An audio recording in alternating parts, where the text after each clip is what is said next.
ng bayan, maasahan anumang panahon.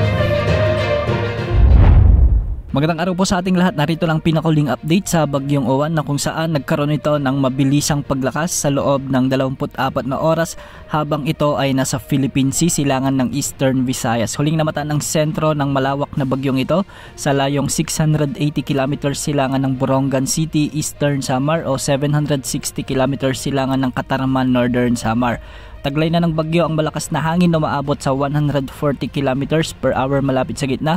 Isa na itong typhoon category na kung saan taglay ang pagbugsong umaabot sa 170 km per hour. Kumikilos ito ng pakanluran na medyo mabilis sa 35 km per hour.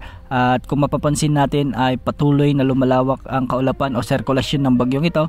At meron itong sukat na maabot sa 780 kilometers mula sa gitna. Nakataas na rin ang tropical cyclone wind signal number 2 sa buong Catanduanes sa eastern portion ng Camarines Sur, sa may Albay, Sorsogon at Ticao Island. Sa Visayas, signal number 2 din sa Northern Samar, ang northern portion ng Samar Province at ang northern portion ng Eastern Samar. Samantala, signal number 1 naman ang nakataas sa nalalabing bahagi ng Luzon. Signal number 1 din sa northern part ng Panay Island, northern portion ng Negros Island Region, northern portion ng Cebu Province, northern portion ng Bohol, sa nalalabing bahagi ng Eastern Visayas at signal number 1 din sa may Surigao del Norte kasama na ang Dinagat Islands at Bukas Grande Islands. Ang mga lugar na ito ay makakaranas na ng maulap na kalangitan na may mga pagbugso ng hangin at mararamdaman na ang malalakas na epekto ng bagyong ito sa susunod na 24 hanggang sa 36 na oras. Base sa latest forecast track ng Pag-asa,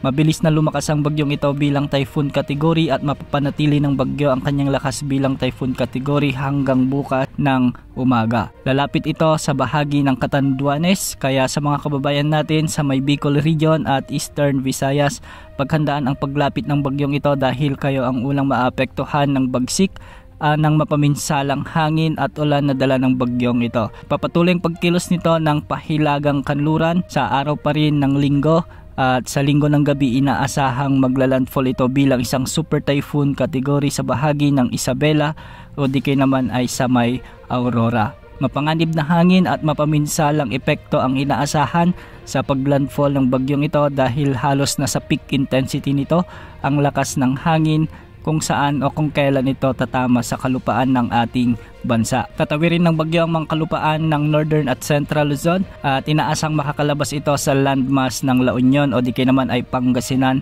sa araw ng Lunes ng umaga.